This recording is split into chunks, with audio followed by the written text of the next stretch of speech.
Friends नमस्कार, welcome back. आज important quotations की बात करने वाले हैं, specially based on Milton's works. आज हम लोग बात करने वाले हैं फ्रेंड्स पैराडाइज रीगेंट का कुछ कोट्स हैं, सिम्पसन एगनिस्ट पर बेस्ट इंपॉर्टेंट कोट्स हैं, साथ ही साथ जो एरियोपेजिटिका है उस पर भी बेस्ट कुछ कोट्स की चर्चा करने वाले। इंपॉर्टेंट है, फुली इंपॉर्टेंट है। आइए शुरू करते हैं। ये आपको बताता है कोट्स से संबंधित ये तीसरा वीडियो है जॉन मिल्टन पर बेस्ट, और ये आखिरी वीडियो भी है, बाकी बातें बाद में। आइए शुरू करते हैं। सबसे पहले क्वेश्चन या कोट्स नंबर 60 कह रहे हैं कि childhood shows the man as morning shows the day. ये लाइन ध्यान रखिएगा, पैराडाइज रीगेंट का है, बड़ा इंपॉर्टेंट लाइन है। कह रहा है कि जिस प्रकार से सुबह दिन को दिखाती है ना, उसी तरह से बचपन जो है एक मनुष्य को दिखाता है। ठीक है ना, इसको ध्यान में रखिएगा। लाइन है पैराडाइज रीगेंट, बुक 4 से, जो 1671 में पब्लिश होता है बाई जॉन मिल्टन। आगे कह रहा है कि the lines echoes Wordsworth child is the father of man. इसमें जो कह रहा है ना कि जो वर्ड्सवर्थ का child is the father of man है ना, उसका प्रतिध्वनित करता है यह line, childhood shows the man. ठीक है ना, इसको भी ध्यान में रखिएगा। उस लाइन को इसमें प्रतिध्वनित किया गया है, चाइल्डहुड सोज द मैन। ठीक है, नंबर 61 की बात करते हैं। The sun to me is dark and silent as the moon. ये लाइन इंपॉर्टेंट है आज का, क्योंकि सिम्पसन एगेनिस्ट से लिया गया लाइन है, 1671 में अभी पब्लिश होता है, एक ट्रेजेडी है। ठीक है, कह रहे हैं कि द सन मतलब सूरज, टू मीन्स मेरे लिए, is dark and silent as the moon. यानी किसकी तरह? चंद्रमा की तरह जो सूर्य है ना, वो मेरे लिए अंधकारमय है और शांत है। इसको स्टार लगा सकते हैं 61 को। ठीक है, ये हो सकता है आ जाए एग्जाम्स में। 62 की बात करते हैं। Just are the ways of God and justifiable to man unless there be who think not God at all. Samson Agonistes की ही लाइन है। ठीक है, इसको ध्यान में रखिएगा। कह रहा है कि just are the ways of God, अर्थात ईश्वर के मार्ग जो है ना न्याय संगत है, जस्ट है, न्यायपूर्ण है, न्यायोचित है, एंड जस्टिफिएबल टू मैन, और मनुष्यों के लिए भी न्याय संगत है। ठीक है, न्याय संगत है मनुष्यों के लिए भी। कब तक? तो unless there be who think not get at all, अर्थात जब तक कि कोई ऐसा न हो जो ईश्वर को बिल्कुल भी ना समझे। ठीक है ना, तब तक न्याय संगत रहेगा। सिम्पसन एगनिस्ट की लाइन है बाई जॉन मिल्टन। 63 की बात करते हैं कि एट ब्यूटी दो इंजूरियस। अब ध्यान रखिएगा, फिर भी सुंदरता जो है हैथ स्ट्रेंज पावर, यानी फिर भी सुंदरता के पास एक अजीब शक्ति है, अजीब शक्ति है। दो इंजूरियस मैंने फिर भी, लेकिन हानिकारक है। यद्यपि वो जो पावर है ना, सुंदरता के पास जो पावर है वो इंजूरियस है। ठीक, कह रहे कि after offence returning to regain love once possessed, अर्थात कह रहा है कि अपराध के बाद वापस आकर के, ठीक है, एक बार प्राप्त प्रेम को, कौन सा प्रेम? प्राप्त प्रेम को पुनः प्राप्त करने की बात कर रहा है। तो ये ब्यूटी, देखिए ये लाइन इतना ही ध्यान रखिएगा, एट ब्यूटी तो इंजूरियस हैथ स्ट्रेंज पावर। ठीक है, यानी इसका मतलब है कि जो फिर भी सुंदरता के पास या सुंदरता में एक अजीब शक्ति है, फिर भी वो क्या है? यद्यपि वो हानिकारक है। बस इतना ध्यान रखिएगा। सिम्पसन एगनिस्ट की ही लाइन है। चलिए आगे बढ़ते हैं। Like that self-begotten bird in the Arabian woods embossed, that no second knows nor third, and lay while a holocaust. Line ये भी ध्यान रखिएगा, सिम्पसन एगनिस्ट का ही है। कह रहा कि like the self begotten bird, यानी जो उस स्वयंभू पक्षी की तरह, किसकी तरह? जो सेल्फ बिगॉटन बर्ड है ना, स्वयंभू पक्षी की तरह, इन द अरेबियन वुड्स, यानी अरबियन के जंगलों में या अरब के जंगलों में, ठीक है, उभरा हुआ है। एम्बॉस्ड का मतलब उभरा हुआ है। That no second knows nor third, न तो कोई दूसरा उसे जानता है न कोई तीसरा उसे जानता है। एंड ले एर वाइल अ होलोकॉस्ट, तो कह रहा है कि और अभी अभी वहाँ पर प्रलय मचा हुआ है। क्या मचा हुआ है? होलोकॉस्ट मचा हुआ है। सिम्पसन एगनिस्ट से लाइन है, ध्यान रखिएगा इसको भी। Like the self begotten bird, nothing is here 40 years nothing to wail. Samson Agonistes की लाइन है, वेल फेमस लाइन है, आपको जरूर आपके समक्ष आया होगा। नथिंग इज हियर, अर्थात यहाँ आंसू बहाने के लिए कुछ नहीं है और न ही रोने के लिए कुछ है। यानी nothing is here 40 years nothing to wail, wail मतलब विलाप करने के लिए, रोने के लिए। सिम्पसन एगनिस्ट की लाइन है, यह भी इंपॉर्टेंट है, स्टार लगा सकते हैं। Time the subtle thief of youth, कह रहा है कि जो समय है ना किसका? नौजवानी का एक सूक्ष्म चोर है, सूक्ष्म चोर है। ये सोनेट नंबर 7 से लाइन लिया गया है। How soon hath time, how soon had time, 1645 में यह सोनेट पब्लिश होता है। सोनेट नंबर 7 से लाइन लिया गया है। लाइन देख लीजिए फिर से, time the subtle thief of youth, इसके लिए भी स्टार लगा सकते हैं, इंपॉर्टेंट है, ठीक है। कह रहा है कि समय जो है युवाओं का सूक्ष्म चोर है, ठीक है। 67 की बात करते हैं कि license they mean when they cry liberty, अर्थात कह रहा है कि उनका मतलब होता है, यानी लाइसेंस का मतलब ये हुआ है, कह रहे कि व्हेन दे क्राई लिबर्टी, जब वह स्वतंत्रता पे क्या करते हैं, रोते हैं, जब ये स्वतंत्रता की दुहाई देते हैं या रोते हैं, तो कह रहा है कि तो उनका मतलब क्या है कि लाइसेंस से, उनका मतलब क्या होता है, लाइसेंस से होता है। फॉर माने क्योंकि हु लव्स दैट, जो उसे पसंद करता है, must first be wise and good, जो उसे पसंद करता है उसे सबसे पहले बुद्धिमान और अच्छा होना चाहिए। यह लाइन जो लिया गया है सोनेट नंबर 12 से लिया गया है, ठीक है। उस सोनेट का नाम है I did not prompt the age, I did not but prompt the age, sonnet number 12 से यह लाइन लिया गया है। License they mean when they cry liberty. Number 68 की बात करते हैं कि मी thought I saw my late spouse saint brought to me like Alcestis for the grave. ये ध्यान रखिएगा, ये लाइन जो है मी thought I saw my late spouse sonnet number 19 से लिया गया है, इसको ध्यान रखिएगा।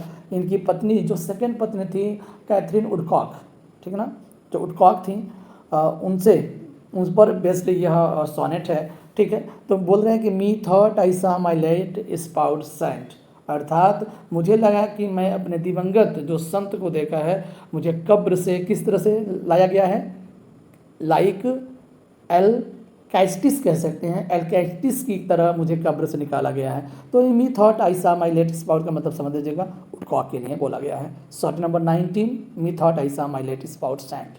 नंबर 69 की बात करते हैं, क्रोमवेल और चीफ ऑफ मैन, कह रहा है कि जो क्रोमवेल है ना, हमारे लोगों का प्रमुख है, हमारे लोगों का, हमारे क्या हैं, हमारे लोगों के प्रमुख है क्रोमवेल। और ये लिखा गया है line to the Lord General Cromwell के लिए, जो 1652 में पब्लिश होता है, ठीक। आगे बढ़ते हैं। पीस हैथ हर विक्ट्रीज, कह रहा है कि शांति के पास अपना विजय होता है, नॉर लेस रिनाउंड देन वार, और बिल्कुल वार से कम नहीं, वार से प्रसिद्ध कम नहीं, अर्थात जो होता है ना कि जो शांति के पास अपना एक जीत है और युद्ध से कम प्रसिद्ध नहीं होता है, ऐसा ये to the Lord General Cromwell से ही लिया गया है, जो 1652 में पब्लिश होता है, इसको भी ध्यान में रखिएगा। चलिए आगे बढ़ते हैं, नंबर 71 की बात करते हैं। 71 कहता है कि he who would not be frustrate of his hope, ठीक है, to write well hereafter in laudable things ought himself to be a true poem.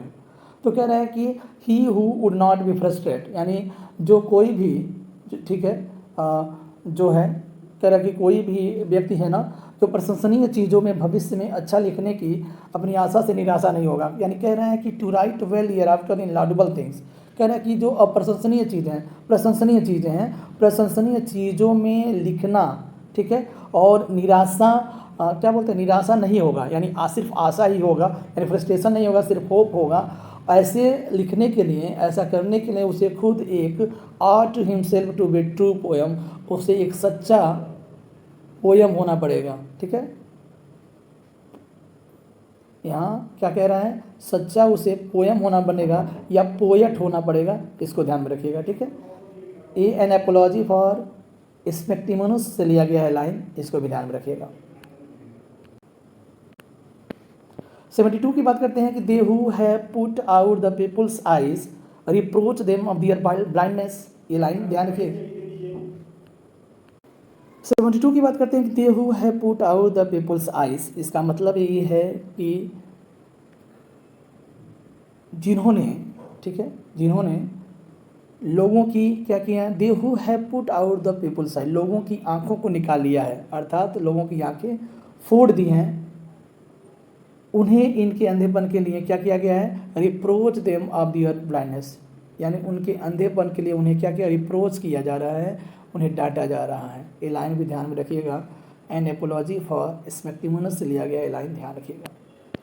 Number 73 की for this is not the liberty which we can hope, क्योंकि हम इसे स्वतंत्रता नहीं कह सकते, ठीक है, ये स्वतंत्रता नहीं है, विच वी कैन होप, जिसकी हम आशा कर सकते हैं, that no grievance ever should arise in the commonwealth, कि राष्ट्रमंडल के कभी कोई शिकायत उत्पन्न हो, यानी कॉमनवेल्थ में किसी भी प्रकार का कोई भी ग्रीवेंस शिकायत उत्पन्न ना हो, हम ऐसी लिबर्टी नहीं हो सकता है, ठीक है, और हम जिसकी कल्पना भी नहीं कर सकते। समस्याएं तो होनी है। एरियोपेजिटिका से लाइन लिया गया है 1644। नंबर नेक्स्ट है 74, as good almost kill a man as kill a good book. कह रहा है कि अगर किसी व्यक्ति को यानी कह रहा है कि as good almost kill a man, यानी एक व्यक्ति को मारना उतना ही अच्छा है जितना कि एक किताब को ख़त्म करना मारना। समझ रहे हैं ना, यानी किसी किताब को मारना या किसी व्यक्ति को मारना उतना ही अच्छा है जितना कि उस किताब को मारना। Who kills a man kills A reasonable creature. अगर कोई व्यक्ति किसी व्यक्ति को मारा जाता है तो समझ लीजिए कि वो एक ऐसे प्राणी को मारता है, ठीक है, एक विवेकशील प्राणी को मारता है। कुछ इस तरह की लाइन है, एरियोपेजिटिका की लाइन है, इसको भी ध्यान में रखिएगा। लाइन बड़ा इंपॉर्टेंट है, as good almost kill a man as kill a good book.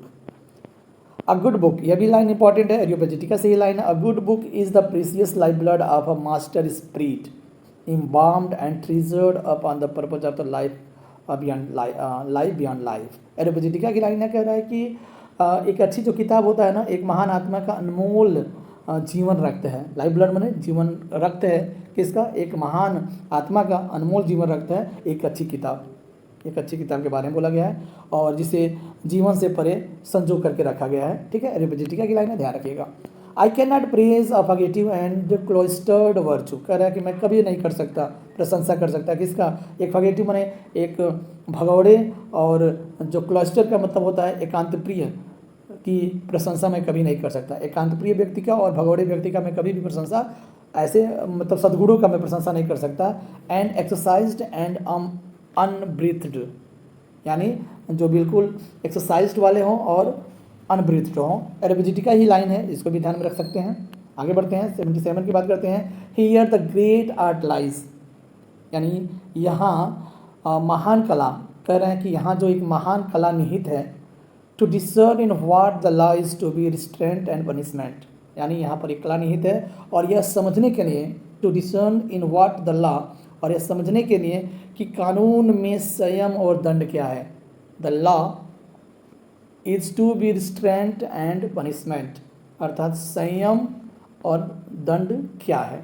एरियोपेजिटिका की लाइन है।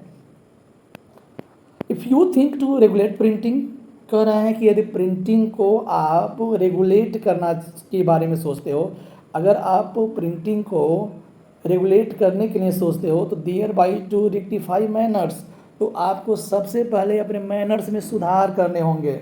If you think to regulate printing thereby to rectify manners, तो कह रहे कि भाई साहब सबसे पहले आपको उस मैनर को सुधारने होंगे, ऐसा बोला जा रहा है। एरियोपेजिटिका की लाइन है। आगे बढ़ते हैं। अ city of refuge the mention house of liberty, ये भी एरियोपेजिटिका कह रहे कि सिटी, हाँ, ये सिटी ऑफ रेफ्यूज मतलब एक कचरा वाला शहर कह सकते हैं। द मेंशन हाउस यानी उल्लेखित घर है ऑफ लिबर्टी, यानी स्वतंत्रता का क्या है? एक उल्लेखित घर है क्या, जो कचरा का शहर है, ठीक है। एरियोपेजिटिका की लाइन है। Give me the liberty to know, to utter and to argue, कह रहा है कि मुझे क्या करो? गिव मी द लिबर्टी, मुझे स्वतंत्रता दो। टू नो मैंने जानने के लिए, टू अटर मैंने कहने के लिए, एंड टू आर्गू मैंने बहस करने के लिए, ठीक है, बहस करने की हमें स्वतंत्रता दो। According to conscience above all liberty, according to conscience का मतलब होता है मुझे स्वतंत्रताओं के मतलब मेरे विवेक के अनुसार जितनी भी लिबर्टीज है ना वो मुझे दो। Give me the liberties to know, जानने की स्वतंत्रता, टू अटर कहने की स्वतंत्रता, टू आर्ग्यू बहस करने की स्वतंत्रता, मेरे विवेक के अनुसार मुझे स्वतंत्रता चाहिए। एरियोपेजिटिका की लाइन है, स्टार लगा सकते हैं इसको भी। Though all the winds of doctrine were let loose to play upon the earth, so truth be in the field. Areopagitica की लाइन है, यह भी कह रहा है कि दो में से यद्यपि all the winds of doctrine, यानी यद्यपि जो है क्या कह रहा है कि सिद्धांत की सभी हवाएं पृथ्वी पर खेलने के लिए, सभी हवाएं यानी सिद्धांत की सभी हवाएं we are let loose to play upon the earth, पृथ्वी पर खेलने के लिए ढीली छोड़ दी गई हैं, ठीक है ना, छोड़ दी गई हैं। So truth be in the field, लेकिन जो सत्य है ना वो अपने मैदान में टिका हुआ है। एरियोपेजिटिका की लाइन है अभी। Let not England forget her precedence of teaching nation how to live. कह रहा है कि लेट नॉट इंग्लैंड फॉरगेट, यानी इंग्लैंड को नहीं भूलना चाहिए, नहीं भूलना चाहिए क्या करने के लिए, राष्ट्र को जीने की तरीका, यानी कह रहा है ना कि हर प्रेसिडेंस ऑफ टीचिंग नेशंस, यानी देशों को, राष्ट्रों को जीने का तरीका सिखाने का, यानी कैसे लोग जिएंगे, राष्ट्रों को जीने का तरीका सिखाने का जो अपनी मिसाल है ना, उसे नहीं भूलनी चाहिए, ऐसा बोला जा रहा है। The doctrine and discipline of divorce जो है यहाँ से लाइन लिया गया है और 1643 में पब्लिश होता है, ध्यान रखिएगा, to the parliament of England.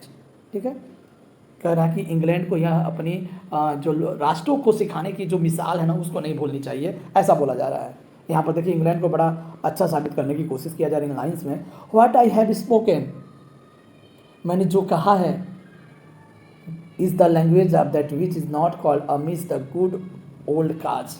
कह रहा है कि जो कुछ भी मैंने बोला है, इज़ द लैंग्वेज, वह एक भाषा है, that which not called Amish, जिसे गलत नहीं कहा जा सकता, द गुड ओल्ड काज, और ये एक पुराना कारण है। यह लाइन जो है the ready and easy way to establish a free commonwealth, जो 1616 में आया था, इसके द्वारा ये लाइन लिया गया है, ध्यान रखिएगा, इससे लिया गया लाइन है।